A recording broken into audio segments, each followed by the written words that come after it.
Folks, Black Star Network is here. Hold no punches! I'm real revolutionary right now. Support this man, Black Media. He makes sure that our stories are told. Thank you for being the voice of Black America, Roland. Stay black. I love y'all. All momentum we have now, we have to keep this going. The video looks phenomenal. See, there's a difference between Black Star Network and Black-owned media and something like CNN. You can't be Black-owned media and be scared. It's time to be smart. Bring your eyeballs home. You dig?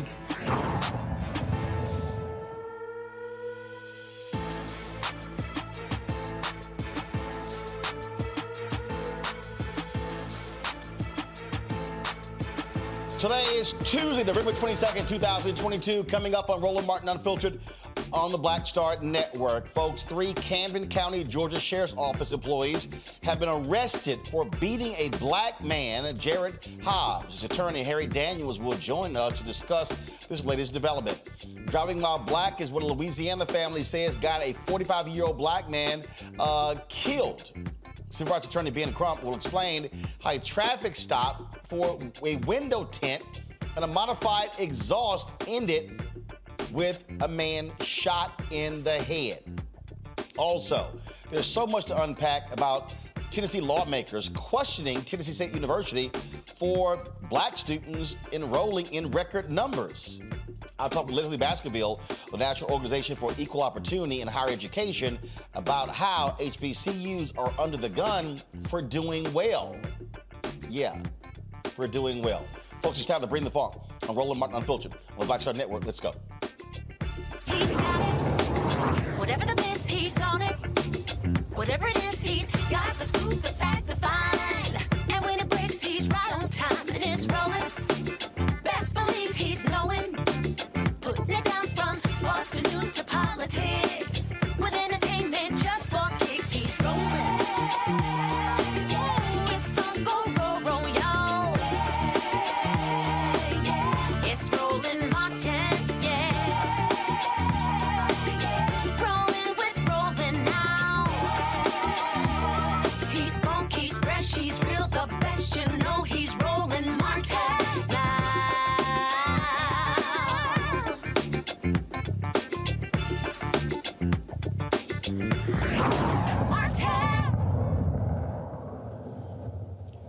Another traffic stop leads to a black man being shot and killed, this time in Louisiana.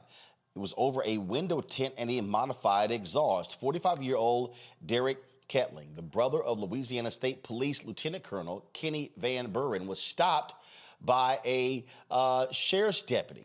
Now, Kettling asked why he was being pulled over.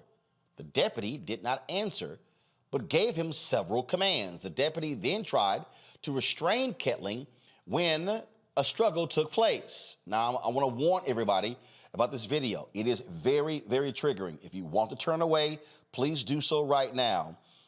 We've shown too many of these videos, but it is important for us to be able to show you these videos to cover these stories. Now, the first video will give you a split screen of the deputy's body cam as well as dash cam, and the video shot by a witness is going to come in during the struggle.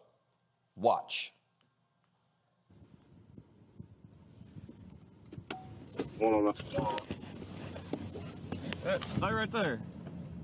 Right here. To the truck. To the truck. Yeah, go to it. Walk over here. Walk over here.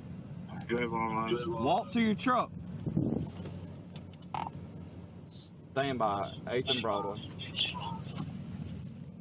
To the back of your truck. Show me. Keep your hands out your pockets. Put them on the. Walk to the back of your truck. Walk to the back of your truck. Out with a Silverado temp tag.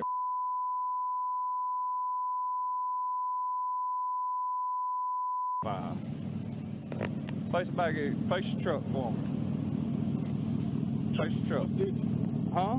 What's the issue? Because you agitated, you turn around, you ain't following nothing. I am following. Look, turn. I don't hear you. Can I get my phone, sir? We'll get to that. Just turn and face the truck. Turn and face the truck. What I did? Face the truck. What is wrong with you? Why is you grabbing on me, man? Give me a unit. Why you grabbing on me, bro? Turn around and put your hands behind your back. What's wrong with you, bro? Put your hands behind your back. For what? Put your hands behind your back. For what, bro? Put your hands behind your back. For what?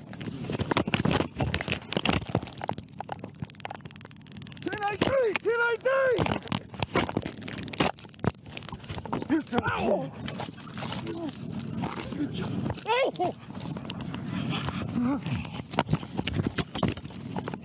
What you, bro?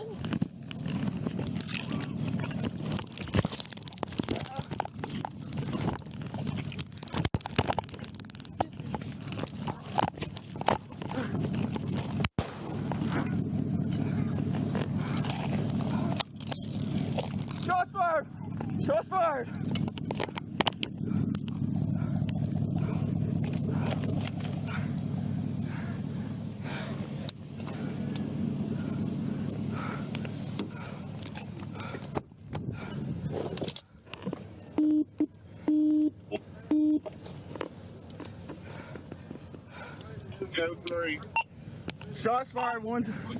Shots fired, one subject down, gunshot wound to the head. I'm bleeding from my head. Gonna need a Acadian. The Kettling family attorney is Ben Crump. He joins us right now. Ben, we have to, this just continues to happen. And it is as if basic traffic stops lead to black men being killed. Driving while black. Yep. Yet again. I was talking to my co-counsel, Attorney Ryan Haley, and we both said right off the bat, you see three things that that officer did wrong. Number one, when you pull a person over and they asked you, what are you pulling me over for? The officer, following any proper procedure, gives the citizen notice of what I'm violating your Fourth Amendment rights for, why I'm detaining you and searching you and seizing you. He never does that. And then he calls for backup. He doesn't wait for backup before he engages Mr. Derrick Kettling. And then the third thing Roland Martin he does wrong, and we saw this with the case of Patrick Loyola in Grand Rapids, Michigan. If you're going to deploy your taser, the policy is very clear. You don't get within arm's distance of the person to deploy a taser, because what is the natural reaction when you go to pull a taser point blank range on me? I'm going to put my hand out to try to defend it. And then that's when they say, oh, you were not complying. You put me in fear of your life. And then they use that as an excuse to kill us. You saw it in Louisiana. We saw it in Grand Rapids. It keeps happening over and over in America, and it's unjust, Roland Martin. What I'm still trying to understand is, okay, you pull them over for a tint and an exhaust? I think it's pretextual. You know, it's driving while black. We know it when we see it. We don't have to, you know, speculate about why this officer was pulling Derrick over. He saw a black man driving it. It was his position, we believe, and we're going to get more into this police officer's history, that he had an implicit bias when it came to dealing with African Americans, especially black men, and engaging in excessive use of force. Here's what, again, what I don't understand. Guys, cue the video up, because I need you to fast forward to the point where he puts his hands on him. Okay, so here's what I don't understand. Okay, if I'm approaching someone, and so go right there. So pull that video up right now. Okay, now, if I don't stop right there, just stop it. Now, if I don't know if this guy has a weapon, I don't know any of those things, then I'm going to create some distance between me and him as a result. And I'm probably going to stand back and say, sir, I need you to put both of your hands on the back of your trunk. What I'm not going to do is keep approaching. Now, roll the video. And so, roll the video. And so he goes up, and all of a sudden, he immediately puts his hands on him. Okay, now, again, this is what I'm not understanding. Why? Why is he putting his hands on him? He's not saying why he's being stopped. And again, when you see that someone is agitated, what is important to me, freeze it right there. What is important, again, I believe that cops should be de-escalating. Sir, I need you to calm down. It's okay. I'm just going to walk you through this. No, what he then did, he has an agitated person who gets more agitated, roll the video, and then as he gets more agitated, then all of a sudden, now a scuffle breaks out.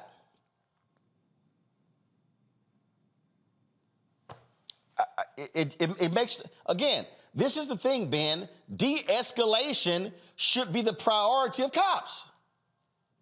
Yeah, Roland, what you have just demonstrated, and we could use you as our expert in the trial, is what police procedure would have instructed him to do. Create distance, use your verbal commands. If you're going to deploy the taser, you deploy it from a safe distance, not only for your safety, but certainly for the citizens' safety. He did none of those things, Roland Martin. And that's why we believe this case is one that warrants this officer to be terminated and charged, because he violated several procedures that led up to the death of a human being who committed no crime. I mean, what is the crime there, Roland Martin? Right, and that's the thing there. Now, again, his brother is a state trooper. His brother is a state trooper, and ironically, his brother is a person who is in the top of the hierarchy in investigating wrongful deaths by police and excessive use of force by police. And obviously, you know, Ronald Green, Alton Sterling, all those type cases. His brother was part of the State Patrol who looked into those cases, and you would think that you wouldn't get the call that your brother has been killed by an officer accused of using excessive force. But what it tells you, Roland Martin, and we should never take it for granted, Black America, but by the grace of God, that could be any of us. Again, just absolutely unbelievable. Ben Crump, glad to have you on the show. Hate to have you on the show as a result of these circumstances. And unfortunately, it just continues to happen to African American men. Has this officer been placed on administrative duty? Is he still working the streets? Well, he's suspended apparently with pay, which is what happens part of the course. Roland, they shoot us and then they get a vacation. Ben Crump, thanks so much. All right, I'm coming back to talk about Banking While Black and Wells Fargo with you next time, bro. All right, sounds great. Let's do it. Thank you, brother. Thank you very much. My pal, Dr. Mustafa Santiago Ali, former senior advisor for the Environmental Justice at the EPA. Mario Solomon Simmons, he's civil rights attorney and founder of Justice for Greenwood. Brianna Cartwright, political strategist. Glad to have all three of you here.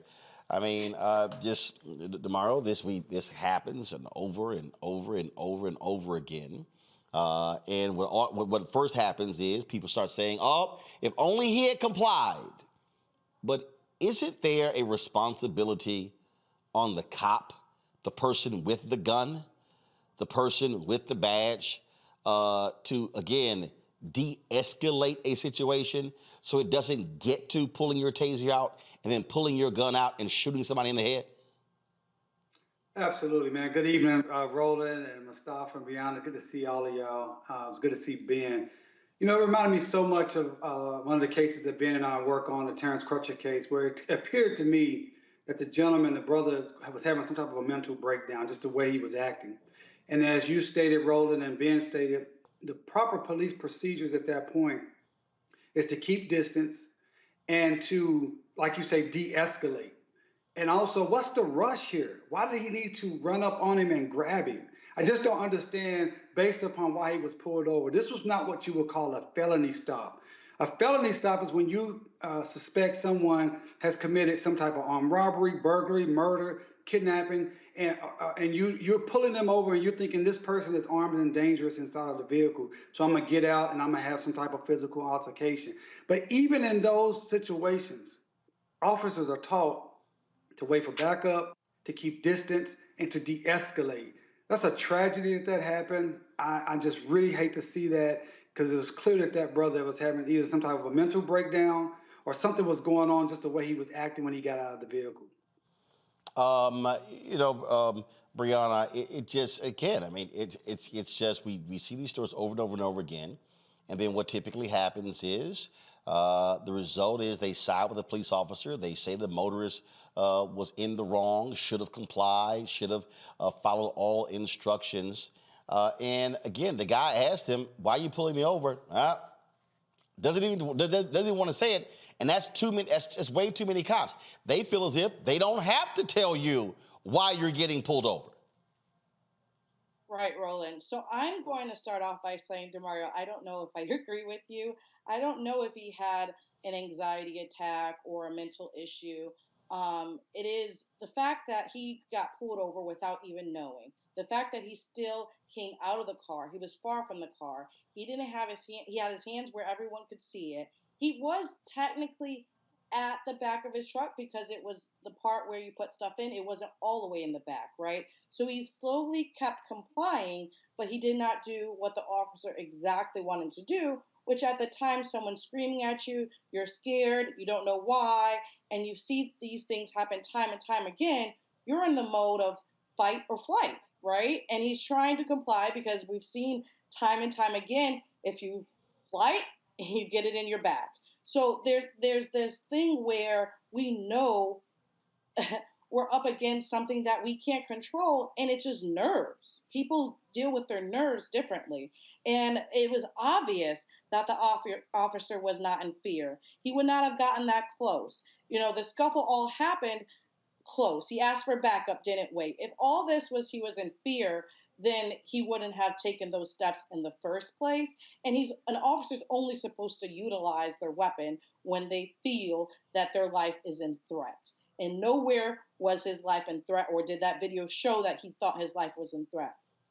At the end of the video, he said, "Oh, I'm bleeding too," as to be a cop-out of what he did was okay, for calling it in, because we've seen what happens if we just let someone die out. So he was trying to seem as if he was responsible after the fact, but it was all cover-up, and there's no way that he could say that this was a mistake, and he should be charged.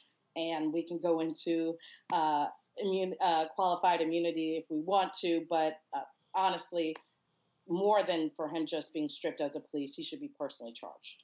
Mustafa.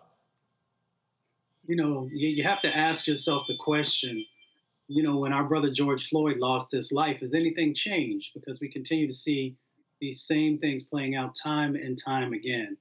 And this brother lost his life for, you know, what, $100 ticket at the most? We've got these interesting dynamics also, Roland, that's going on that we got to bring into the conversation. So not only did this police officer not follow the proper procedures, but, you know, folks have been asking for and introducing legislation in a number of states across our country, and Republicans have been blocking them.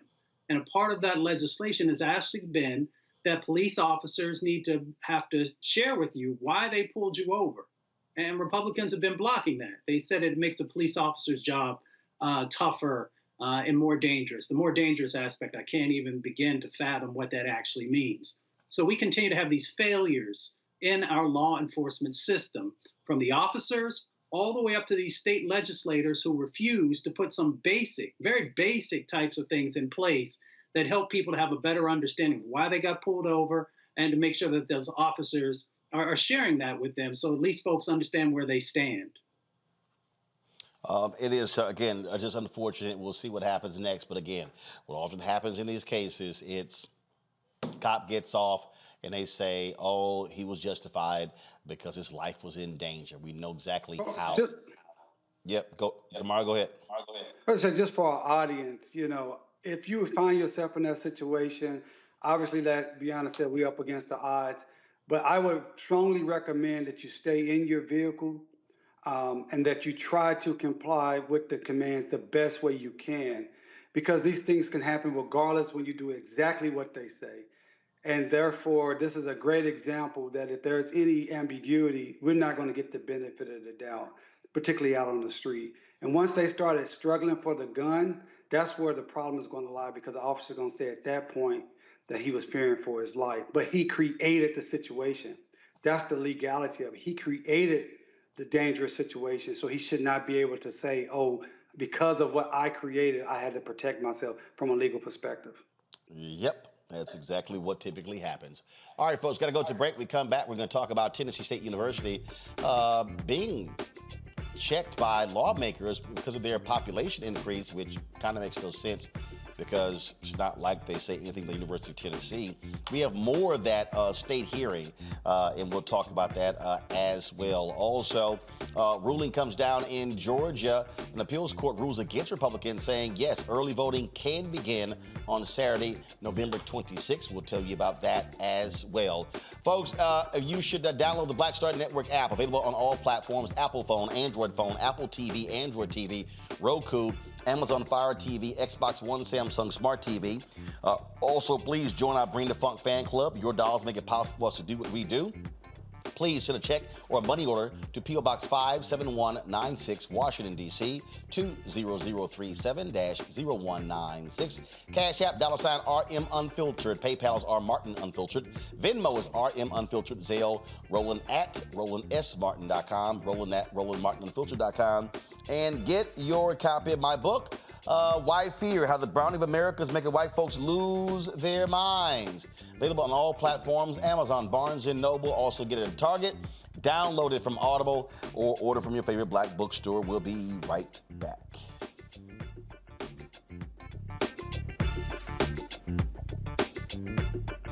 Is it just me? Or does it feel like we've been here before? The whole country's finished voting, and only us left. You'd think Herschel Walker would want to explain what he'd do in the Senate if he actually wants to represent Georgia. Instead, he repeats the same lies, trying to distract from what we all know is true about him. But I think Georgians will see his ads for what they are.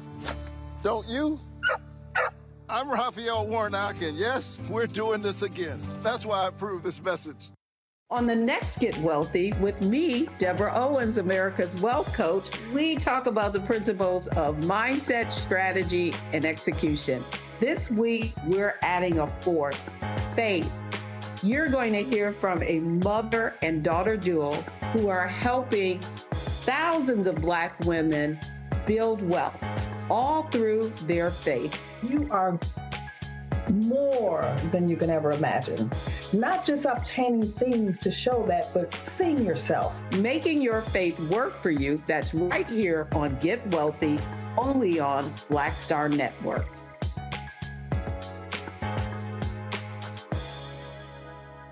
Next on the Black Table with me, Greg Carr, we welcome the Black Star Network's very own Roland Martin, who joins us to talk about his new book, White Fear, How the Browning of America is Making White Folks Lose Their Minds.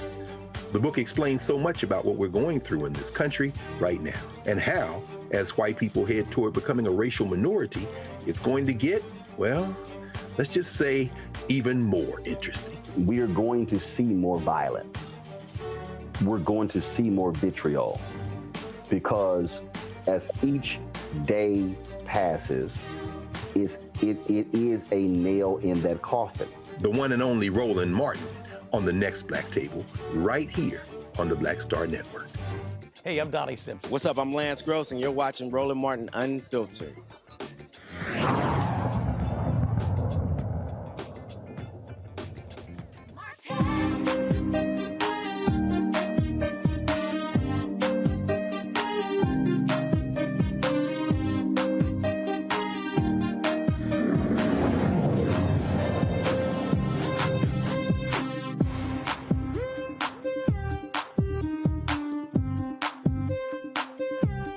All right, folks, if y'all want more laughter, we have this hearing in Tennessee where Tennessee lawmakers, white lawmakers, were questioning Tennessee State President Dr. Glenda Glover with regards to this explosion of new enrollees at Tennessee State University. Okay, and they were questioning them over the lack of dorms. Now, keep in mind, this is the same state that owes Tennessee State nearly $600 million. Okay. And so we played some of this yesterday, but you know what? For more laughs, let's play a little bit more today so we can actually show you how seriously stupid and ridiculous these white lawmakers are in Tennessee. Watch. So help me understand management's decision to,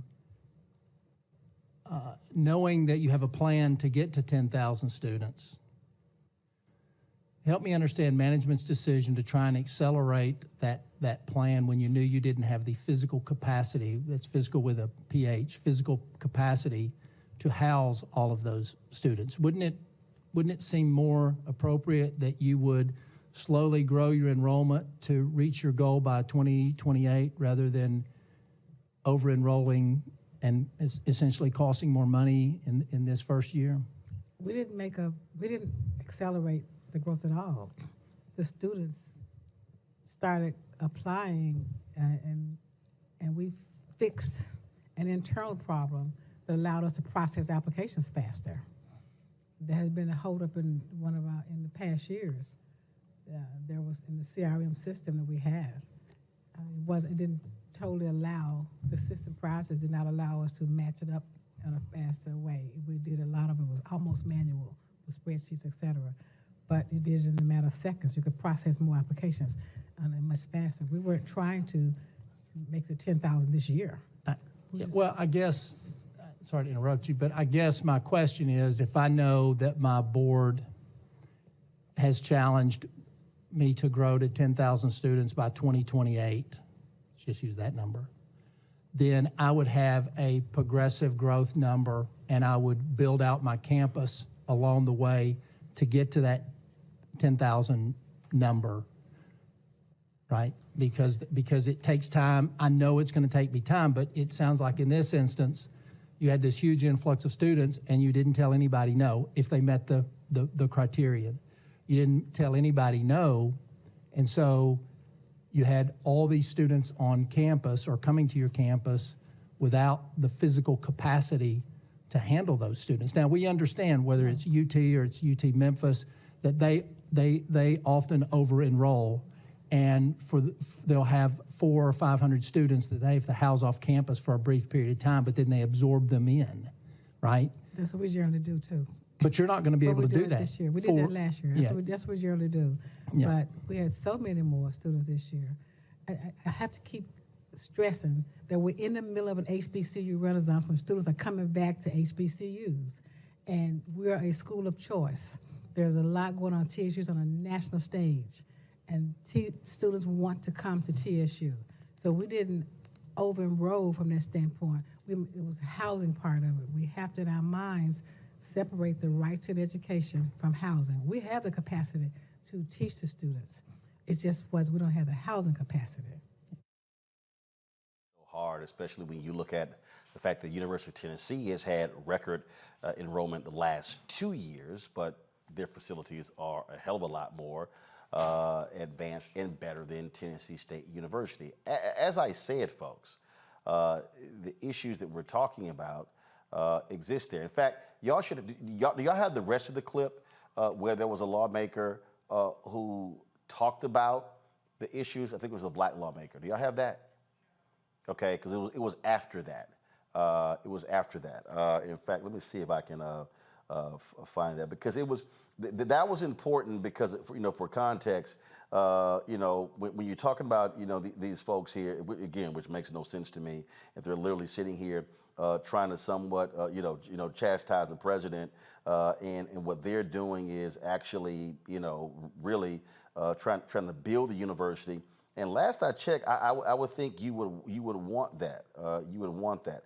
In fact, the folks at Tennessee Holler, they actually had posted a video of this particular hearing. And let's see here. Here we go. Okay, so here we go. Watch this. Teach the students.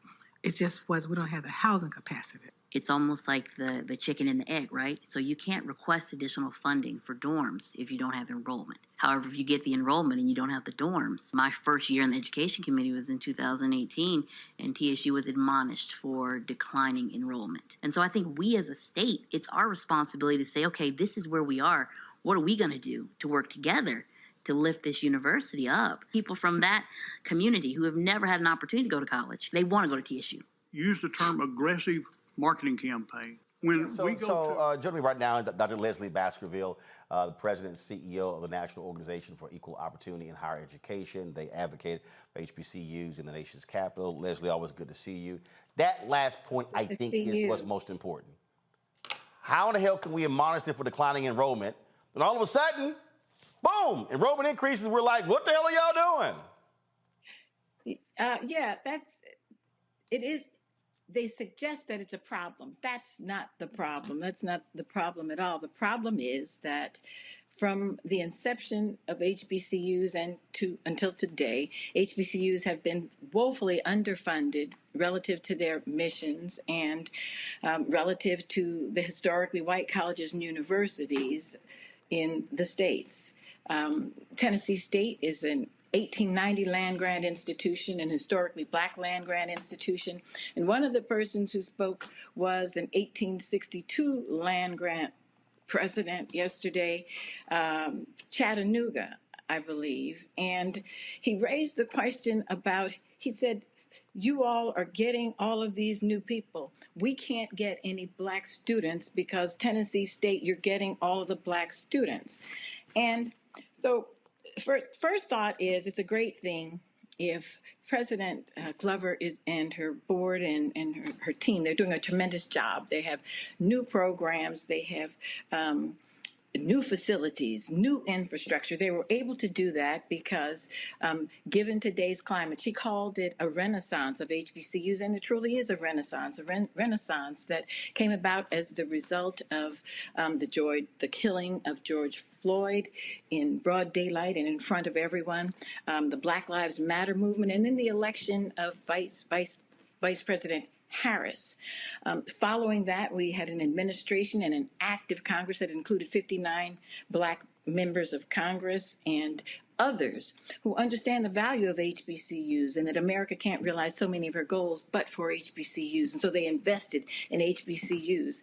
And it is the right thing for Tennessee State to seize the moment and to try to resolve what appears to be a challenge while she has a team in Washington. Nafio and others are there making sure that they get the dollars that they have. With regard to the idea that because an HBCU has more black students and historically white student doesn't get one is ridiculous.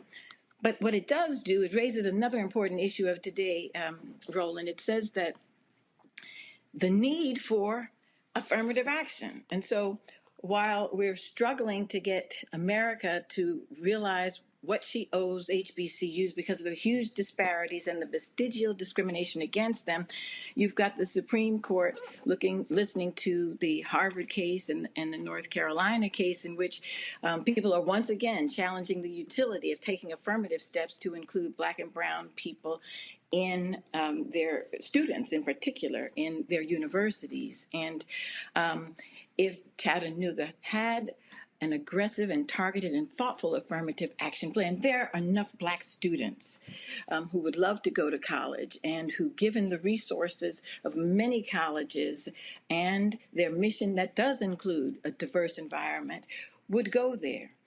So we do need affirmative action. We need, for example, if Glenda Glover has, as part of her outreach to everyone, students all over the place with far limited resources, financial resources than others. But suppose Chattanooga invested in Roland Martin, in the Black Star Network, in Unfiltered, where they could tap into more than 1 million subscribers, 391 million viewers. They could tap into the black community. There's not a dearth of black students. Tennessee State is large and strong, but it's not so large and strong that there are not black students who would seize the opportunity to go there, especially with the resources that they have available. In addition to the Roland Martin show, the Roland Martin Unfiltered advertising there, National Black Newspaper Publishers Association, they reach 20 million Americans, mostly African Americans. They have 205 newspapers. If Chattanooga wanted to seek black students, they could touch them through the National Black Newspapers Publishers Association. And just recently, Cleveland Gary launched the Black Shopping Channel. Black Shopping Channel is the largest multimedia platform in America. They have 250 million subscribers, mostly Black of them, 110 million households, mostly Black of them. So there's room for anyone who wants to have a richly diverse college university. That's if they want to put the work in. That's if they want to put the work in. That's what it boils down to. If they want to put the work in. And so, but I do think it's important that, yes, an allocation was made last year by the legislature, but the reality is the legislature continues to grossly underfund Tennessee State. And again, their own committee has determined that they've underfunded Tennessee State to the tune of nearly $600 million. This is real simple. Give Tennessee State the $600 million, they can build more dorms. They can create a plan. And the other thing that's so stupid here, when you talk about this increased enrollment, not all 2,000 students are going to stay on campus. Yeah. So it's not like, oh my God, we got to build dorms for 2,000. No, look, when I went to Texas A&M, I didn't stay in dorm until the summer of my final year. I lived off campus for 4 years. And so not everyone's going to live in a dorm, but you do have to give the university the resources they need, because as long as you're starving them and making it piecemeal, then they can't fully execute their strategic plan. That's correct. But the other part of it is, and where NAFIO's job comes in as the Membership and Advocacy Association for all the HBCUs, is that the $600 million is a step in the right direction. It's a down payment on a debt that is actually much larger than the $600 million. The $600 million is reflective of a discriminatory policy in Congress that sets the appropriations for the white land-grant institutions substantially higher than the black land-grant institutions, even today.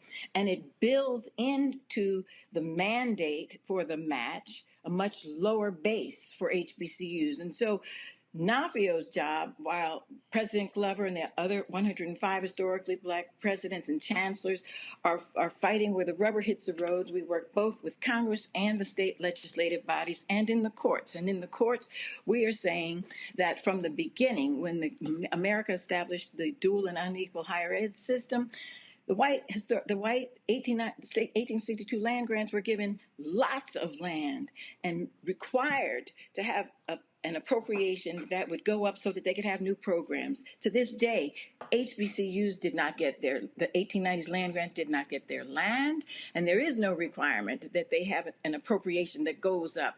And so we're going to work from the judicial base and from the legislative branch, from the administrative branch, and also work with our members where they are. President Glover is a national figure.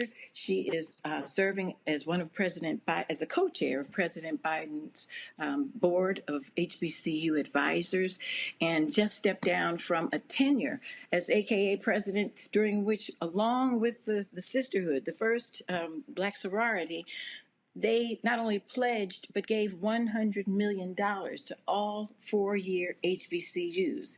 So they're doing everything that they can. Black folks are doing everything that they can. And because of the growth in the investment by Congress, by black folks and others, white folks took notice. Corporations took notice. Mackenzie Scott, 20 to 50 million to about 20 HBCUs.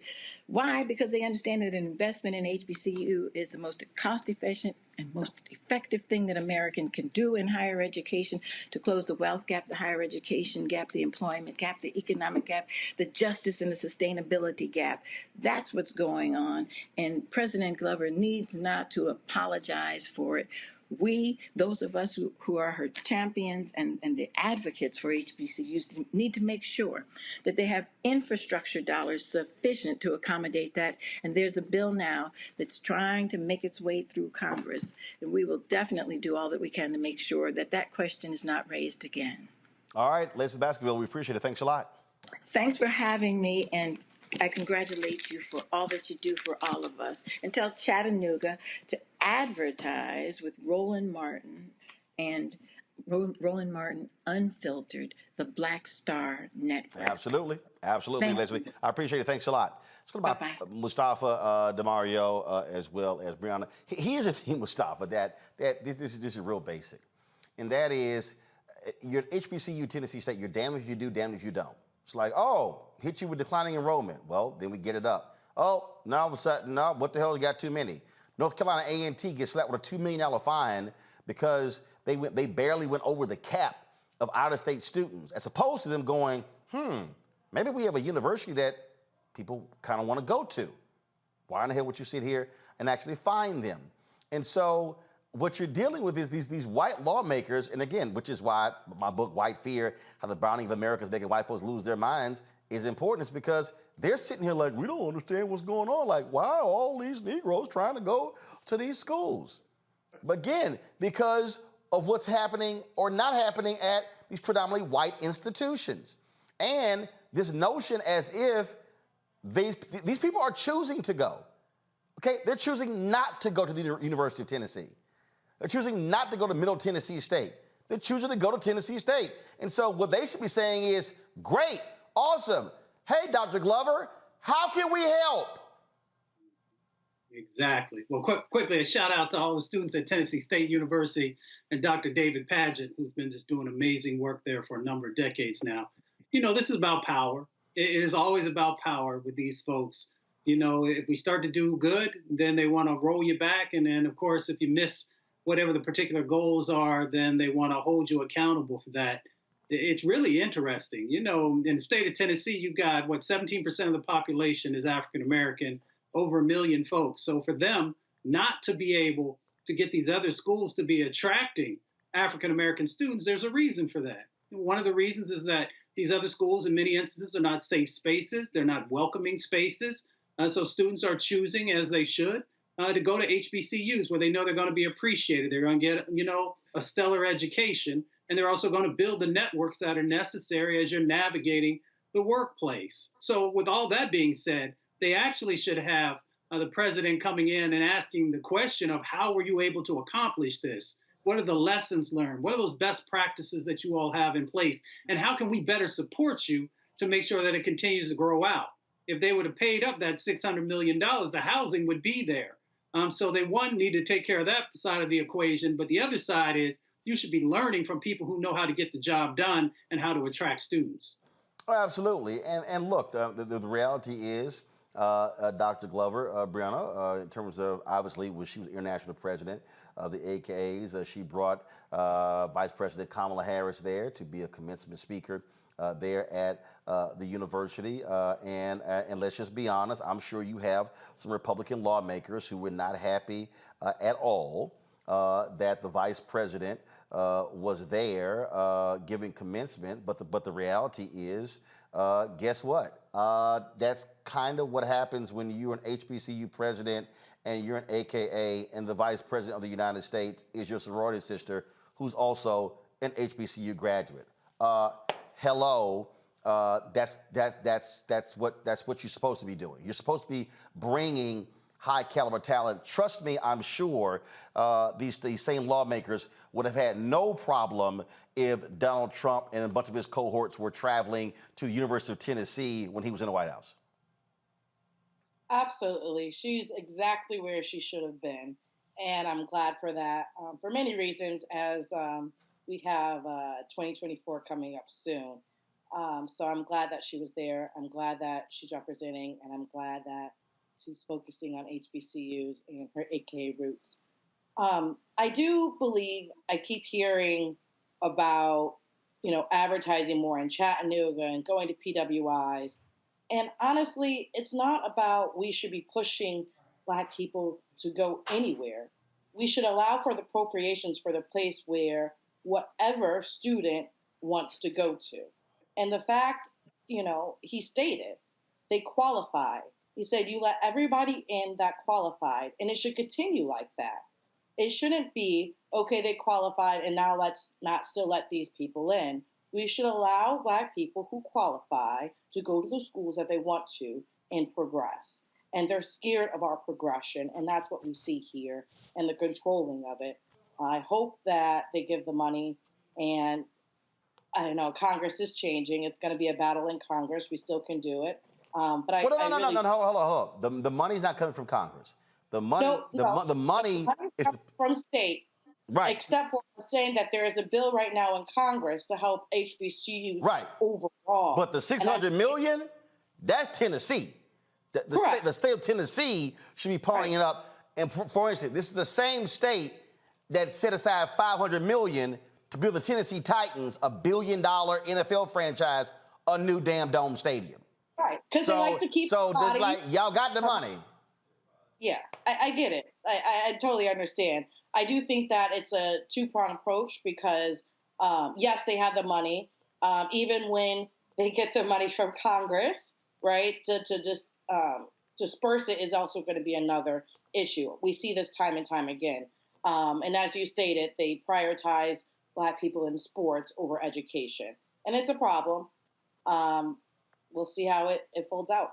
Well, bottom line is, DeMario, we keep talking about this here. This is what happens in many of these states where HBCUs have been abused. Frankly, we saw the Alvin Chandler's lawsuit in Mississippi. We saw what happened in Alabama. We saw the historic settlement that took place in Maryland, and this happens over and over and over again. And folk can't sit here and go, well, we don't understand why these campuses are looking like this here. If you're not providing the same level of funding, equity, well, then guess what? It's a problem. Yeah, and I mean, Mustafa and Brianna have all said such great things that I agree with. Number one, this is about power. They feel in a sense of loss of power, as you talked about in your book, Roland, to even having more Black people educated. Let's be clear. They don't want us educated. They don't want us to have access to real education. So that is a problem for some of them altogether. Then secondly, it's the Black tax, that we have to do more with less. That's what we've always had to do in this country, and it's wrong. And we need that $600 million. I don't know what the mechanism is to make them pay it, but if it's known that they owe $600 million, they need to say it with me, everyone at home. Cut the check. Let's say it again. They need to cut the check so they can build the dorms. And I really like what Brianna highlighted, that they allowed everyone that's qualified. And that's what the president said during that hearing. She said, these students need education, they're qualified for it, and we're going to let them in. There's a difference between housing and a difference between education. And, shout out to Tennessee State. Both my mother-in-law and my father-in-law went to Tennessee State. And Roland, you will love this. My father-in-law was on the 1959 National Championship football team, and he's a proud Omega Psi Phi man. I'm sorry, why would I love that? Oh, because I know you love the Qs. You picked on me on AKAs today, so we're even now. No, actually, doggone well, we don't believe in junior organizations, and so we never shout those that are limited in their ability to reach people across the world. So Mustafa and I clearly understand that there's one fraternity, the rest are simply youth groups. So remember that. Remember that. And also, DeMario, take a look here. That's an alpha man giving the 2019 fall commencement speech at Tennessee State University.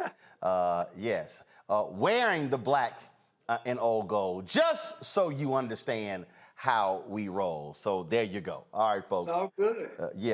That's how we do it. That's how we do it. All right, got to go to a break. We come back. Remember the cops that beat up the brother in jail in Georgia? Well, guess what? They have been arrested. We'll talk with the attorney, the man who was brutally beaten, when we come back on Roland Martin Unfiltered right here on the Black Star Network. Be sure to download the Black Star Network app, available on all platforms: Apple phone, Android phone, Apple TV, Android TV, Roku, Amazon Fire TV, Xbox One, Samsung Smart TV. And of course, you can also support us by joining our Bring the Funk fan club. Your dollars make it possible for us to do what we do. Send your check and money orders to P.O. Box 57196, Washington, D.C., 20037-0196. Cash App, $RM Unfiltered. PayPal's R Martin Unfiltered. Venmo is RM Unfiltered. Zelle, Roland at RolandSMartin.com. Roland at RolandMartinUnfiltered.com. And get a copy of my book, White Fear, How the Brownie of America is Making White Folks Lose Their Minds. Folks, available on all platforms. You can get it on Amazon, Barnes & Noble, Target. Order from your favorite black bookstore or download your audio copy on Audible. I'll be right back.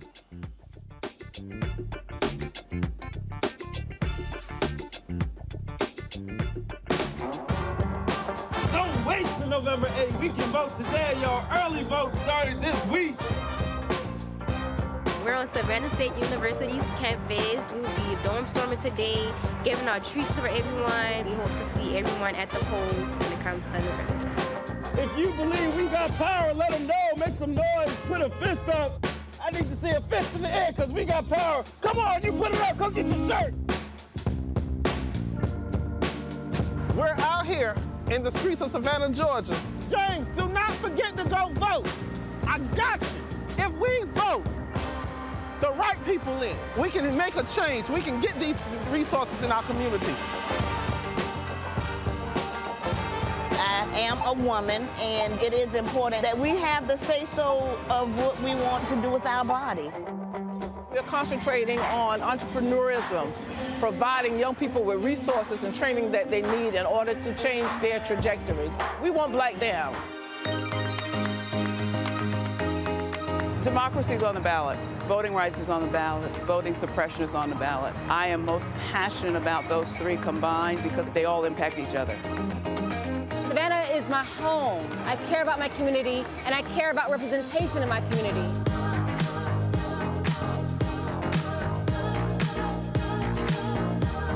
Our voices are still going to be heard no matter what kind of obstacles try to come up against us to stop us from voting. We're still going to be standing our ground. I see the effort that's being made to keep our communities from voting, so that makes me realize it's even more important, because if it wasn't important, they wouldn't be fighting to make sure we could vote. This doesn't stop this year. This is a forever movement. We're going to exert our power as a people, walk in our rightful place. We're going to change our communities, fight for our communities, and build our communities.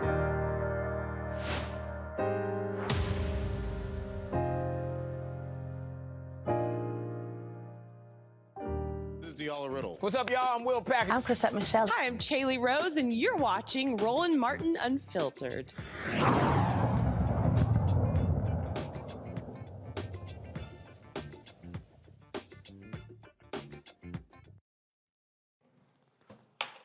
Three Georgia Sheriff's employees, they have been arrested in connection to the vicious beating of Jarrett Hobbs. Officers Mason Garrick, Braxton Massey, Ryan Beagle were fired.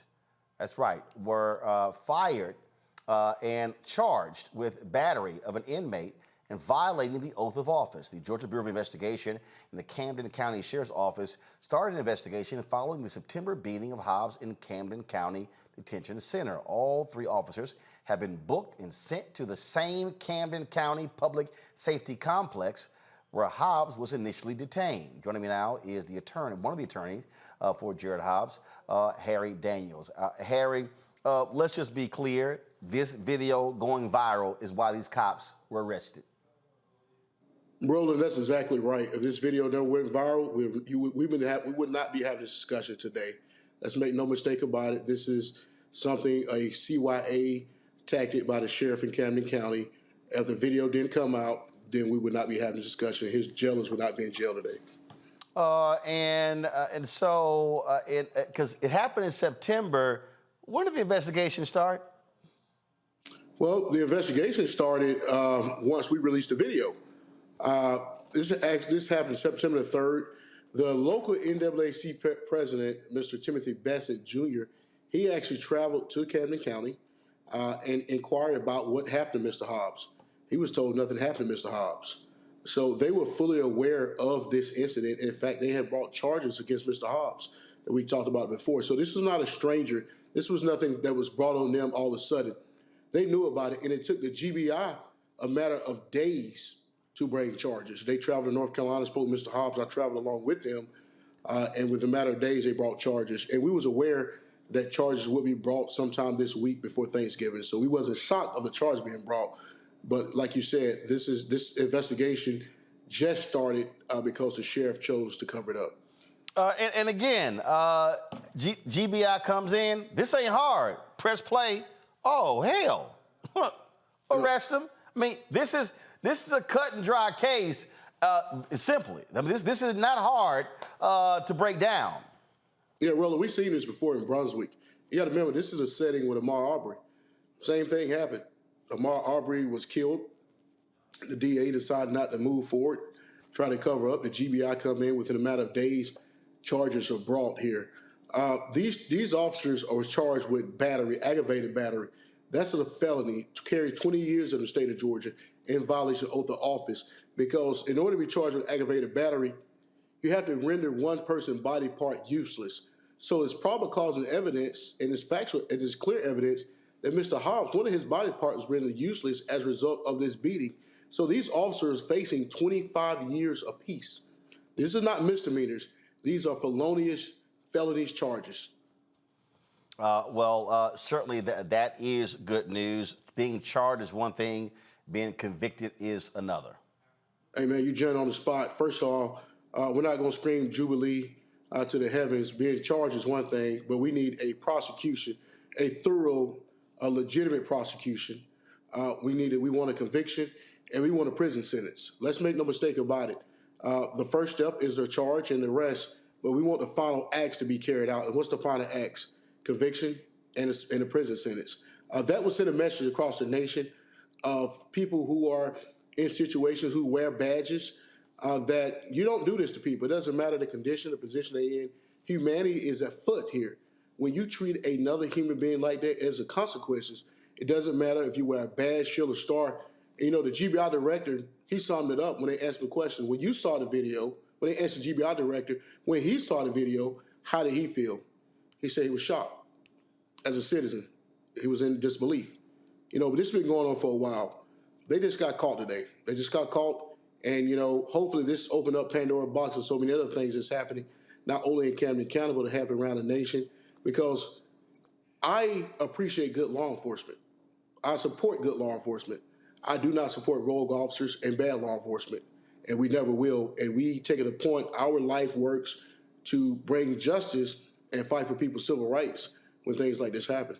Well, I also believe that the Civil Rights Division of the Department of Justice should also, again, they can be tried and convicted in state court, but they can also be hit with federal charges as well. So hopefully that happens too. Right. Where we like this, we have petitioned, sent a request to Christian Clark's office for the Civil Rights Division of the Department of Justice. They have received our requests.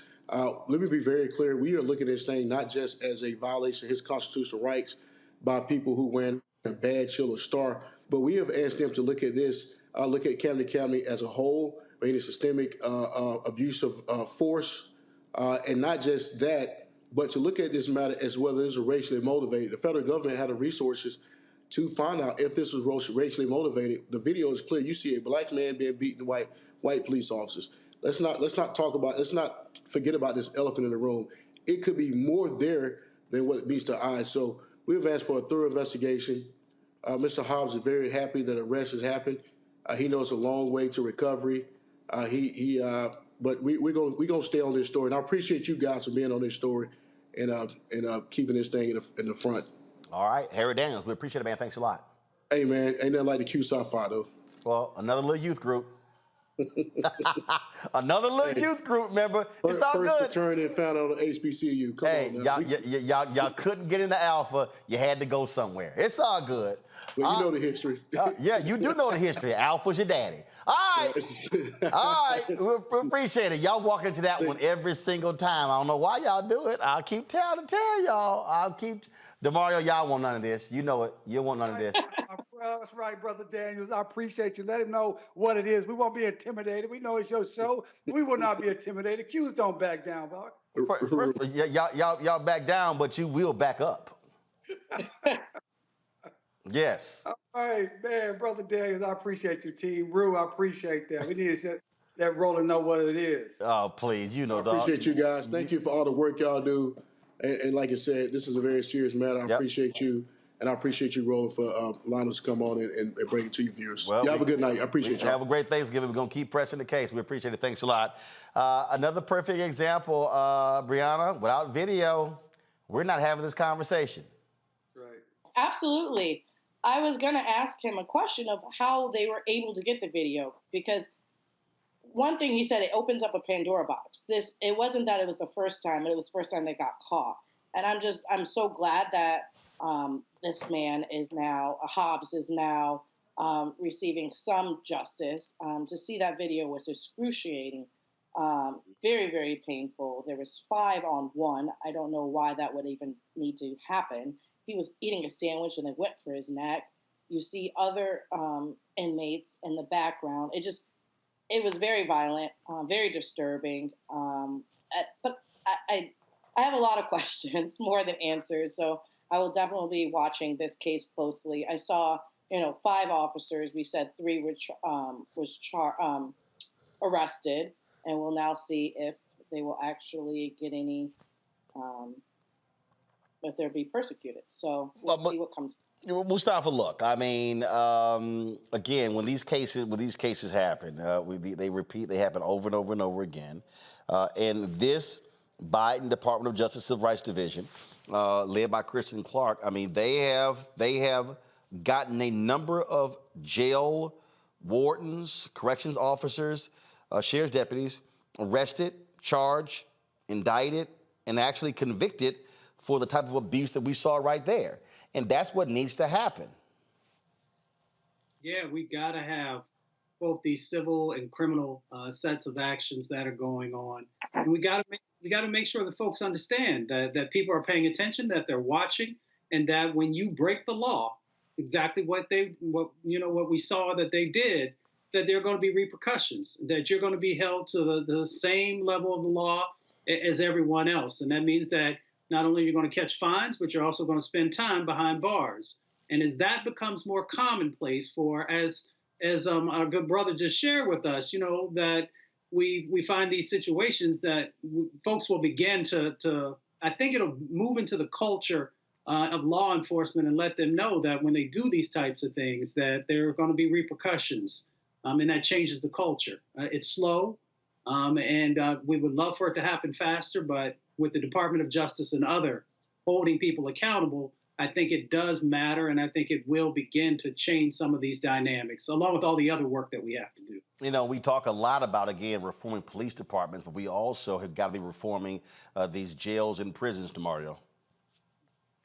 Yeah, I want to address a couple of things. Number one, I believe the family probably got access to this through what's called an open records request or a freedom of information request. So if you find yourself, if you or your loved one is a victim of this type of attack, that's the first thing you want to do is contact an attorney and have them send a preservation letter and also request for open records if it's a governmental institution. That's number one. The second thing I wanted to say is I want to know the black officer that was in the video. I want to know, did he ever stop any of the beating? No. And then I want to know, was he one of the people that was charged? Because that beating was so vicious, and there is laws that require when officers see that their teammates or their colleagues are violating someone's right, they have an affirmative duty in many states and locations to stop that action. I didn't see that black officer stopping anything. He was not charged, he was disciplined. Yeah, he should be charged too, because he saw what was happening and he has a duty to stop that Mr. Hobbs from being brutalized and receiving the type of injuries. I don't know what Mr. Hobbs' injuries are, but they have to be substantial for that type of sustained barrage of punches from 4 or 5 different individuals. It was savage. It was inhumane. I think they all should have been charged. And that is another example that when you talk about this policing culture, it is not about black people. We say, oh, we just need to have more black officers. That is not the key. We need to change the totality of policing culture, that they believe they can do what they want to do to black people. And being charged is something that can change that direction. I also am asking or believing and hoping that Kristen Clark, the DOJ head of civil rights, will heed the call to come in and investigate this as a crime, and what Brother Daniels said, or Attorney Daniels, that this is a crime and this should be investigated system-wide. Because clearly for them to do this, they know the videos are there. For them to do it with the videos there, let you know that they feel impunity with their actions. All right, folks. Atlanta is going to be paying $1 million to the family of Rayshard Brooks, the 27-year-old black man fatally shot by a white police officer in 2020. Atlanta City Council voted 15-0 to approve the settlement nearly 3 months after prosecutors determined the officers involved in Brooks' death had committed no crimes and that the use of deadly force was reasonable. Brooks was killed June 12, 2020 by a white police officer, Jarrett Hobbs. When he tried to arrest Brooks, he was asleep in his car in the drive-through lane of a Wendy's restaurant. Police body camera shows a 27-year-old black man struggling with Rolfe and another white officer after telling him he had had too much to drink in order to drive. Brooks grabbed the taser from one of the officers and fled, firing it at Rolfe as he ran away. An autopsy found that Brooks was shot twice in the back. All right, folks, going to a break. We come back. What the hell is Newt Gingrich talking about? Wait till we hear. This fool actually says that Herschel Walker is more of a credit to African Americans than Senator Pastor Raphael Warnock.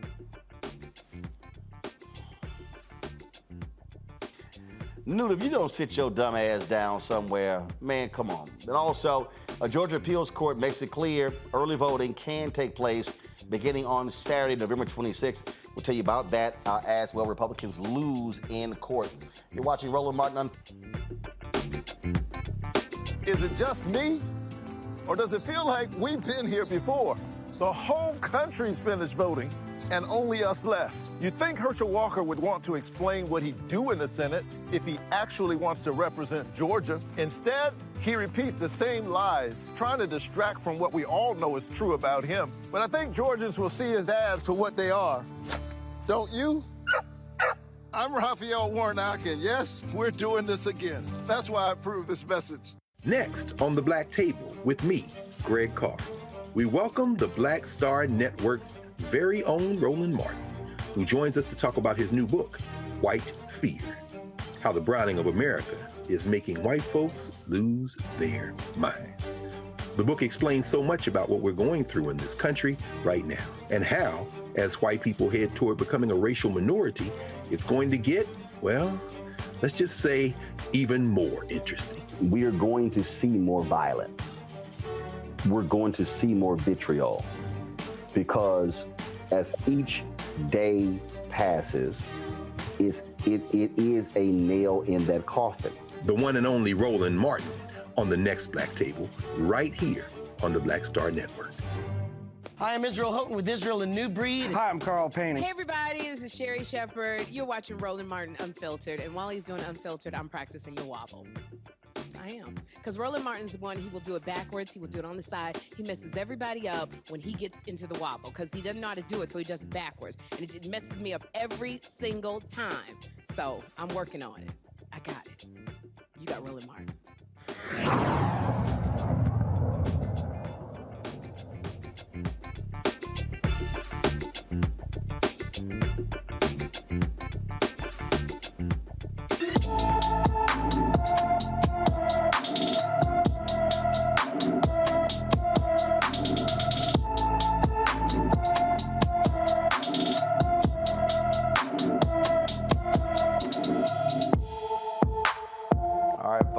Today's Black and Missing Lizette Patch. Lizette Patch, 5 feet tall, weighs 110 pounds, hair is black and brown eyes. Been missing from Bakersfield, California. Folks, been missing since December 22nd of last year. That's right, folks. If you have any information regarding Lizette, please call the Bakersfield Police Department.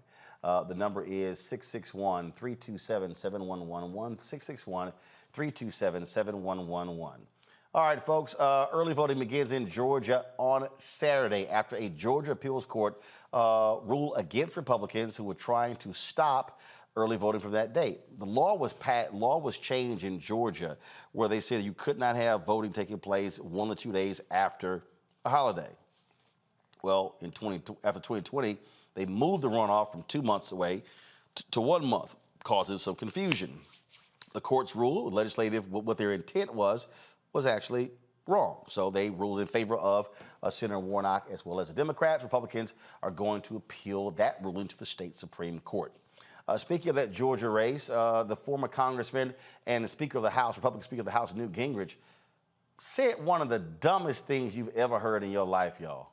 He said that having a black person like Herschel Walker in the United States Senate would be a dramatic improvement over Senator Raphael Warnock. You want to listen to an idiot? Here you go. I think that Herschel Walker has the courage, the integrity to be a really remarkable U.S. Senator. Yes. And I think having an African American with his background, somebody who's good at business, somebody who's given over 400 speeches on military bases to help young people dealing with PTSD because of his own experience with having had concussions, playing football and in mixed martial arts. I think Herschel would be such a dramatic improvement over Senator Warnock, who is a hardline left-wing politician, that I really do think that it's worth a lot of effort to make sure Herschel wins. And I'm delighted that Governor Kemp is going out and his team is going out and they're doing all they can to help elect Herschel.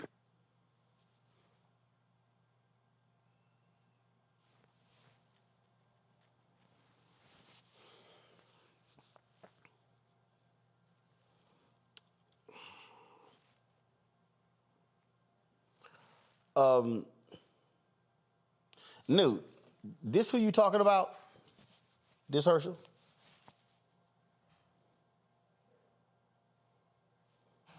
That boy ain't got no rhythm. I don't even know what the hell. These white Republicans are so desperate for anybody black. I mean, they are desperate for anybody black. He started off by saying his record in business. He lied. Herschel Walker literally lied about his success as a business owner. Herschel Walker has lied about being valedictorian, lied about being an FBI agent, lied about being a cop. He's lied about paying for abortions. In fact, one of the women accusing him is going to have a news conference, and she said she got audio recordings of his lying ass. But then again, this is the same Newt Gingrich who left his wife, who was in a hospital bed, for his side piece.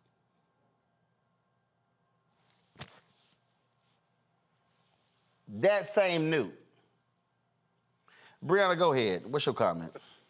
Right, that part. And especially the same Newt that called Obama the food stamp president. We really talking about what he's saying. I don't understand why. Whole mess, never done right. And honestly, he started off when he said his background, right? I don't care about business, whatever. And then he went in to talk about him being a football player. The reason is at the end, because Herschel has gotten so many concussions that he'll do so many stupid things without thinking, and he will be their puppet. And that is what Newt is saying. We need somebody to sit in that seat that do what we say to do. And that's what they're banking on, because there's no other way that you're going to say the background, because you're talking about a PhD, someone who is, you said left wing, but someone who's educated in the religion. And then we're talking about someone who is literally uneducated. I don't even know if he has a 5th grade reading level, right? So someone who went to seminary school and excelled and can pastor and know the Lord's work, to someone who is chronically lying and doesn't know shit. No, I just keep laughing at him, Mustafa. Boy, these Republicans, they stay desperate. They are so desperate to get them somebody black. Newt know he lying. I mean, boy, just stop. I mean, just simply say you like Herschel Walker, but don't even try to sit here and like, oh my God, he is just going to be this incredible African American. I'm still taking in what Bree just shared. That was on point. It's interesting. You got to really understand who Newt is, right? Everybody sees this elderly statesman now, but this is the person with the contract with America who was trying to destroy the benefits that came from welfare and tort reform and a bunch of other things. This is also a person who had their fingerprints all over the Tea Party when that first kicked off. So you got to understand who this individual is, and that he understands that they are desperately trying to make sure they hold on to power. Now, we continue to talk about power, but this is a prime example of having an individual in that seat that they can control. They cannot control Senator Warnock. Senator Warnock is going to do what's right for the country. And he's going to also make sure there's equity and justice that's infused in that, and that scares them. So, of course, they are willing to do and say anything in this moment. And for them to infuse integrity into the conversation, Brother Herschel Walker has not shown integrity in anything that I've seen over the last 30 plus years. So I'm not sure. He also has showed his lack of understanding and education around critical elements, whether we're talking about the environment and the silly comments that he made about that, his comments around business and trying to parrot some of the things that Donald Trump has said, and a number of other aspects that show that you are not prepared for one of the most important positions that is inside of our government. And for them to be willing to allow him to have the space to hold that position shows that they do not truly care about democracy. They don't care about the state of Georgia. And they most definitely don't care about the impacts that are happening in Black and brown communities, because you never hear Herschel Walker talk about those impacts and what his ideas are, let alone sharing with the country, what are your policies? That's the important question. What are your policies? And because he cannot articulate that, that shows that he is not ready for prime time, and he's most definitely not ready to be the next senator from the state of Georgia, and why Senator Warnock is. DeMario? First of all, I just really want to go back to what Brianna said, a whole mess. I just wrote that down. I love that with Herschel Walker. Herschel Walker used to be one of my favorite football players when I was growing up, and he was at the Cowboys. I was very sad when he got traded away. Of course, we got a lot of great players like Emmitt Smith in that trade. And it just shows how far down this guy has gone. They talked about him talking about PTSD. Well, I mean, CTE and PTSD is not the same thing. You've already stated about Newt Gingrich, who he is. This is a guy, he's a liar, he's a cheater, he's corrupt. And it just shows that all the GOP cares about is power, that they will put someone who's clearly has diminished mental faculties, as Herschel Walker has put him out front because they don't care. They want a puppet there. And so it's just really sad. And I hope everyone that's listening will do like I've already done, is send some money to Senator Warnock's campaign. $5, $10, $100, whatever you can do. And lastly, I want to give a shout out to my boy, my mentee, Greg Robertson, who's down there working on the ground, working on the campaign. I think we're going to see Senator Warnock reelected.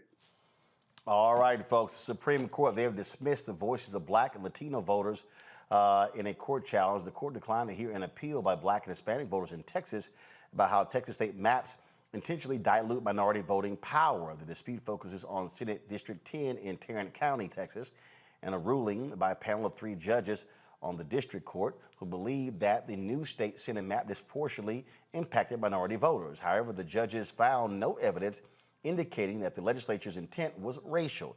The Supreme Court is going to hold the future of voting rights in its hands as the court heard arguments today debating Section 2 of the Voting Rights Act and its impact on minority voters. Well, we'll be watching, of course, that case as well. All right, folks, going to a break. When we come back, more on Roland Martin Unfiltered on the Black Star Network. Download the Black Star Network app, Apple phone, Android phone, Apple TV, Android TV, Roku, Amazon Fire TV, Xbox One, Samsung Smart TV. And of course, you can also support us with joining our Bring the Funk fan club. Send your check-in money orders to P.O. Box 57196, Washington, D.C. 20037. That's 0196. Cash App is $RM Unfiltered. PayPal is R Martin Unfiltered. Venmo is RM Unfiltered. Zelle is Roland at RolandSMartin.com. Roland at RolandMartinUnfiltered.com. And get a copy of my book, White Fear: How the Browning of America is Making White Folks Lose Their Minds. You're available at all bookstores, Barnes & Noble, Amazon, Target. Download it from Audible and order it from your favorite Black bookstore. We'll be right back. I am on screen, and I am representing what a Black man is. to the entire world that's gonna see this. And this might be the only black man, a representation of a black man that they see. Right. So I am responsible. Right. For how they see black men. And it's my responsibility to, if I am not playing an upstanding, honorable, someone with a strong principle and moral core, to make sure that this character is so specific. Right. That it is him, not black men. And I wish that more actors would realize how important their position is as an actor of color, playing people of color on screen. Because there are people that see us all over the world in these different images that we portray. And not everyone knows black people to know. Yes. That's not all.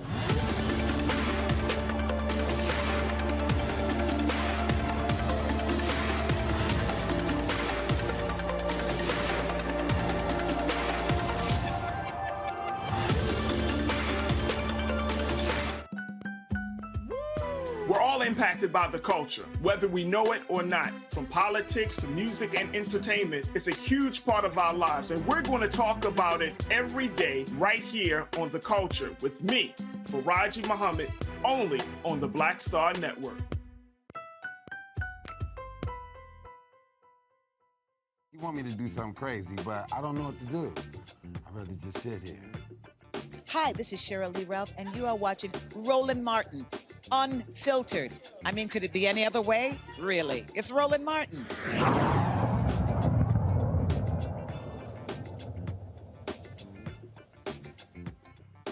Preterm births last year reached their highest peak since 2007, with more than 383,000 born before 37 weeks of age. That's right, folks. According to a new report, the report released this week found disparities widen between white and black mothers, who are already 62% more likely to have a preterm birth and nearly 3 times as likely as white moms to die of childbirth-related causes. And over 211% of black women do not receive adequate prenatal care. Ashley Randolph, the president and co-founder of Alliance for Black NCU Families, joins me now from Sacramento. Certainly glad to have you on the show, Ashley. I mean, this is one of the things that I talked about when you get the Dobbs decision, and all of these so-called pro-life people who are really anti-abortion people were out here, and I'm like, it's amazing. I'm like, how quiet y'all are on this issue. I'm like, if you're pro-life, you would think that they would care about this issue.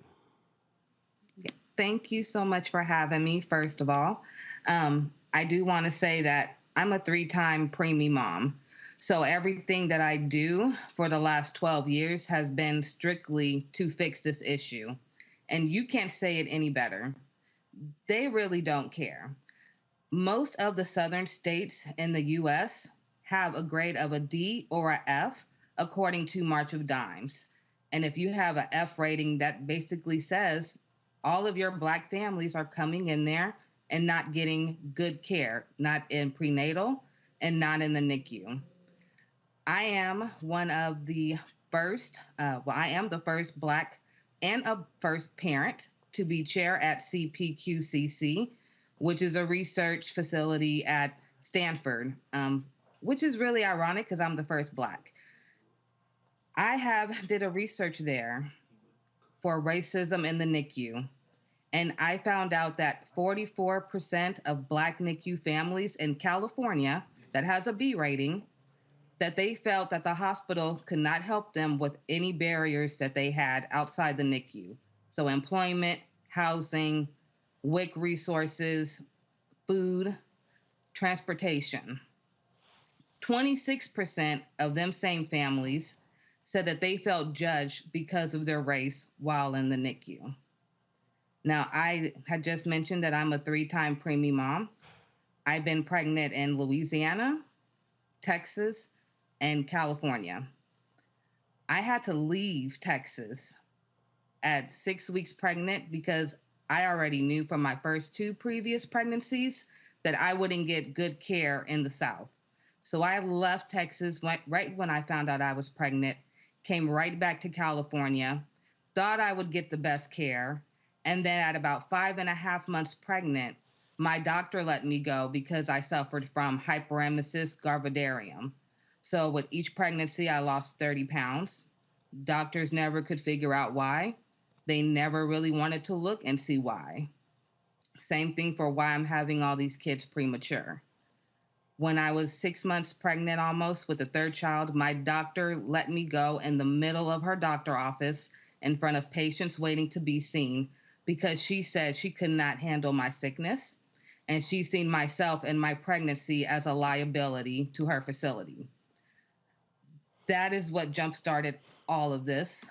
I initially started with my first nonprofit called Glow Preemies, which stays with Black NICU families from the NICU and high-risk pregnancy. So if you do already have a prior child in the NICU and you're high-risk pregnant, give us a call. We stay with you until you're 18. We're the only nonprofit that does that. I know because, like I said, I'm a mom of 3. My oldest is 12. It took me 12 years, even as this powerful advocate, to get my son finally diagnosed with ADHD last week. 12 years. So the thing that jumps out at me here is that, again, when you hear the conversation that out there in the public space, you're not hearing lots of dialogue again about this issue. And so from a public policy standpoint, is it simply a matter of it gets lost in the shuffle? Your thoughts on that? So I actually work with the government a lot, with the Alliance for Black NICU Families. And so what I can tell you is a lot of policies that they're trying to put in place, I actually see them before they actually go to Congress and have everybody start looking at it and signing it over. And we may send a list with other organizations with 100 things on there that they can change for maternal care and for the NICU. They will eliminate half of it and send it back to us. That's a huge issue because if you don't have the experience, how can you tell us what needs to be changed? We're the ones who are advocating for what needs to be changed because we lived it. And we hear it from parents all the time. So absolutely, like the Momnibus, I worked very hard on that one with the government. And I can tell you that that's not everything that we wanted. That was drastically cut down. And that's just one example. So with the Alliance for Black NICU Families, we are trying to go state by state and mandate that they offer racial and health equity training to all NICU staff, as well as those that are working in maternal care, because we have to get a hold of the issue. And it does start with the hospital. Questions for my panelists. Brianna, you first, go. Absolutely. Thank you so much for doing this. My cousins were more than 2 months premature, and it took a struggle, and it was really hard on the family. And fortunately, up north, they're able to thrive now. So I see you saying you're going state by state. What specifically, is there certain states that are advancing that you see your legislation's getting passed? What are some of maybe your top 3 pressing legislations that you would like to see passed in order to fix this situation? So I know right now the one that's really, really pressing, and I wrote it down, the exact wordage. It was for the maternal, I believe 12 months of maternal leave, I believe is what it is. And that's the one that means the most to me. The more time that the mom can have to be at home with her child, the better for her, for postpartum depression, if that does come into play, as well as more time for her to breastfeed, as well as more time for the family unit to come together and really tackle any barriers that they do have when they did bring that child into the world. DeMario. No, I really appreciate your service here. My little sister was born about over 2 months premature and just had to deal with all of that her whole life. Thankfully, she's 20-something now, and we didn't know that was going to happen. So I appreciate it. So definitely see this. Also dealt with a lot of infertility between my wife and I, and endometriosis, and all these things that Black women in particular are struggling with. Fibroids. I mean, I have way more information and experience in this than I ever thought I would. And I've been in those doctor's offices and those hospitals, when those doctors walk out the room, won't give you the pain medication, won't take your complaints serious. Like we've dealt with that as educated, prominent Black people in this area. So your work is so important. How can I and our audience best support you right now, tangibly? Tell us what we can do. Is it somewhere we can donate to you? Is it something we need to sign? What can we do to help you with this awesome and important mission? Thank you so much for that. Preemies are my everything. They're my babies. If you would like to help, I ask that you all go to blacknicufamilies.org. That is our website for the Alliance for Black NICU Families. And please sign up to be a co-founding member if you would like to support. You are also able to donate. I do want to say that all of our donations that come through the Alliance for Black NICU Families, we do two things. So right now, we have already given out 40 wearable breast pumps for Black NICU moms, and we have just in the process ordered 235 more. I want to continue to buying these breast pumps for these moms so they can wear these breast pumps and keep doing whatever they're doing, whether it's working or have other kids to take care of, as well as we raise funds to give to all of our co-founding members that are Black NICU organizations led by Black NICU parents, because we are the ones who get the least funding, and we want to make sure that the work that they're doing on the ground too keeps being uplifted, because it does take a village, and we need way more villages all around. Mustafa. Yeah, thank you so much for this. When I was in graduate school, I actually worked on low birth weight babies and premature babies as a part of one of the research projects. And at that time, they were not focusing on Black moms. You know, they were just looking in a more general sense. So thank you for specifically focusing in. I'm curious, you know, there are a number of federal agencies also that have some responsibility in this space. Should we be pushing on HHS or one of the other agencies to help you to be able to get the traction that you need to make the change that's necessary? Yes, I would love that, to get the push from the whole community if I can. You know, they hear my voice. I'm very loud and I like to roar.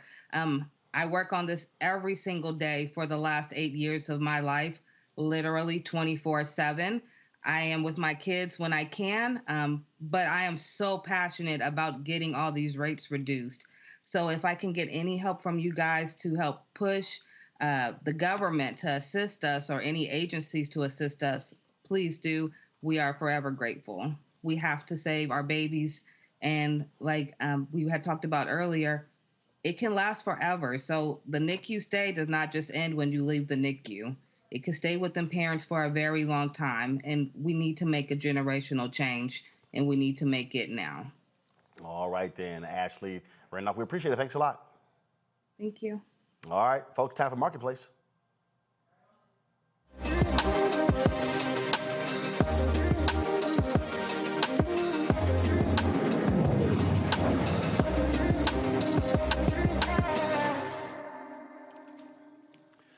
All right, folks, going to be shopping for Christmas. Black Friday sales have already started. It's not even Friday, of course, but there are a lot of Black-owned shopping options for you. The Dinah Smile Stationery and Gifts may have just what you're looking for when it comes to buying gifts for family and friends. Joining me now is the owner and illustrator of the Dinah Smiles Stationery and Gifts, Davella, is it O-D or Audio?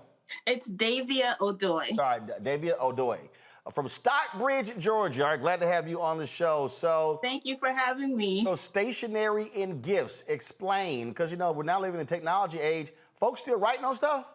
Yes, people love to write, and that's what I have to offer. I have been an illustrator my entire life, a professional illustrator since 2005, and I've always wanted to see stationery with images that look like me, like look like a Black woman, a happy Black woman, and I couldn't find it. So because I knew I could draw, I knew I had to fill the gap, per se. So the Dinah Smile Stationery Gifts is a collection of my artwork on different stationery goods, high quality paper products. And my niche has been spiral notebooks. That's been the one thing that people have really gravitated towards. And I have a couple here that I can show you. And it's just been a passion of mine to just illustrate happy characters, because we need to see more things that look like us. So that's the void that I've been filling for the past few years. And it's just been something that has blessed my family and those around me. And I'm very, very grateful to be able to bring something like this to the marketplace. So how many different products do you have? Wow, that's a good question. I have over 100 products currently, because we as Black women, we come in so many variations, beautiful skin tones and hairstyles. We're always, rocking beautiful different hairstyles. So I wanted to capture that in my products. And as you see scrolling, I have, if you have short hair, long hair, natural hair, straight hair, I have it all there, because I wanted to be able to represent as many women as possible. And that's a goal of mine. And because I know how diverse we are, I didn't want to just have one particular character. So it's the same face. If you can see, it's the same face, same smile, and then I'll change the hair and the hair and the makeup and things like that. All right, sounds good. Let's go to my panel. Any questions? Mustafa, you're first. What inspired you to bring this really innovative product to market? What inspired me way back when, I was shopping for bridal shower invitations, and I could not find anything that I liked. Nothing resonated with me in the marketplace at that time. And so my husband encouraged me to create something. So we didn't, just like every other entrepreneur, we didn't know exactly what we were doing, but we knew we had to do something. So we started the process, and now fast forward to today, I have a plethora of products with my artwork. I've been able to source high quality vendors who take my art and will put it on substantial items like notebooks. I see scrolling, there's phone cases, there's so many different things with my artwork. And it's just one step after the other, and I just kept going. DeMario. I write in a journal every morning, or most mornings, and so I definitely appreciate this product. How's the best way for our audience to get with you, to be able to get this ordered and make sure it's here in time to give it to our loved ones for Christmas and for Kwanzaa?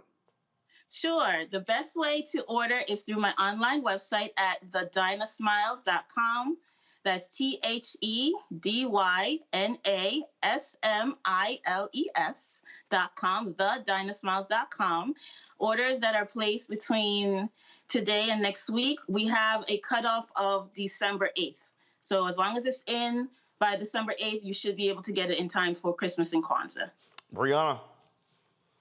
Great. Thank you so much for this. I have two questions. One, sure. We see your lovely tote bags, and we saw your iPhone cases and your notebooks. Is there any other products that you have your artwork on, such as calendars, agendas? What are the other artwork you have what other products do you have your artwork on? Sure. I currently have my artwork on stationery goods, which include notebooks, designer journals. I used to carry a planner. I'm going to bring that back in the future. Because of 2020, I know a lot of families were rocked with 2020, and it did the same with me and my family. So we're in a process of a rejuvenation, of starting again. So like on the screen, that is an agenda that I offered in the past. So I will be bringing that back. But currently, I have designer journals, and the newest thing that I have to offer, these are daily notepads where you can fill out the information to get yourself organized for the day. And it's a tear off notepad. So once you're done with the day, you can tear off the page and put it in your, if you have a binder, you want to keep it, or if you're not if it's not needed, you can always just rip it off and go on to the next. So this is the newest thing that I'm offering, daily agendas, where it's in a notepad form. All right then, folks. It is Dinah Smiles Stationery and Gifts. Here's all the information on how you can actually reach them, their social media accounts as well, and THEDYNA Smiles, same on Facebook. And also for folks on our show, there's a discount code. Use Roland 15, ROLAND 15 to save 15% on your total order. Well, David, we sure appreciate it. Thanks so much and good luck. Thank you. Thank you for having me. I appreciate it. And happy Thanksgiving. All right. Thank you so very much. All right, folks, that is it for us. Let me thank Brianna, my alpha brother, Mustafa, and that junior fraternity member, DeMario. Glad to have him on the show. Come on, you know doggone well is alpha and is everybody else behind us.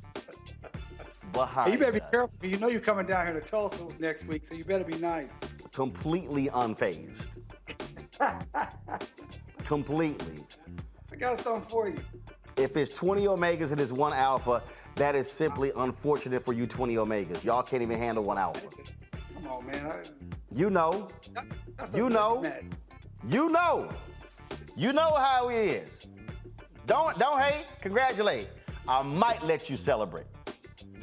Just letting you know. Hey, it's all good, man. It's good to see y'all. Been missing y'all. Folks, y'all have a great Thanksgiving. Listen up, we are not going to have a show tomorrow. I gave folks the day off. And so we're going to be having a marathon of Rolling with Roland taking place on Wednesday and Friday as well. And so y'all be sure to enjoy the family. For Saturday, I'll be broadcasting from the Bayou Classic in partnership with General Motors. And so you'll see us outside of the Superdome. That's going to be on Saturday in the Fan Fest. So we look forward to showing you the new General Motors electric vehicles. So we will be there live streaming from the Bayou Classic, Southern and Grambling, taking place on Saturday. And then on Monday, we'll begin our broadcast from Georgia. We'll be there from Monday through Election Day. So looking forward to that. So we're going to be on the road. And in fact, we'll be at the Bayou Classic on Friday and Saturday. Come back here Sunday. Then we'll go to Georgia. We'll be on Georgia for 4 days.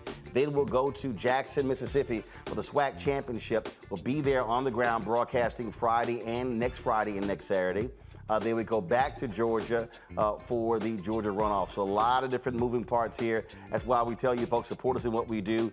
Your dollars make it possible for us to cover these stories and travel all across this country. Our team is ready to go. Look forward to being back on the road. Update, the Robo-Mobile is being constructed. We've got the vehicle back from Mercedes. They're now adding all of the, doing the upfitting. And so we're looking forward. Hopefully we will have that by the 1st of January. I'll get an update when I get done with the show. So appreciate all of you who also contributed to make that possible as well. All right, folks, don't forget, support us in what we do. Download the Black Star Network app, Apple phone, Android phone, Apple TV, Android TV, Roku, Amazon Fire TV, Xbox One, Samsung Smart TV. Also, join our Bring the Funk fan club. Send check and money orders to P.O. Box 57196, Washington, D.C., 20037-0196. Cash App is $RM Unfiltered. PayPal is R Martin Unfiltered. Venmo is RM Unfiltered. Zelle is Roland at RolandSMartin.com. Roland at RolandMartinUnfiltered.com. Be sure to get a copy of my book, White Fear, How the Browning of America is Making White Folks Lose Their Minds. Available at Ben Bella Books, Amazon, Barnes & Noble, IndieBound, Bookshop, Chapters, Books A Million, Target. You can download it on Audible. You can also order through your favorite black bookstore. Folks, that is it. Again, have a great Thanksgiving. Y'all know I'm going to have gumbo. Y'all keep that turkey. My brother, I'm sure they're going to be having turkey and dressing. Uncle Roro going to be having gumbo. Just letting y'all know how I roll every Thanksgiving. So, Reggie, y'all had that gumbo pot straight, all right? All right, folks, that's it. Y'all have a great one. I'll see you again this weekend from the Bayou Classic in New Orleans. Until then, holla! Martin!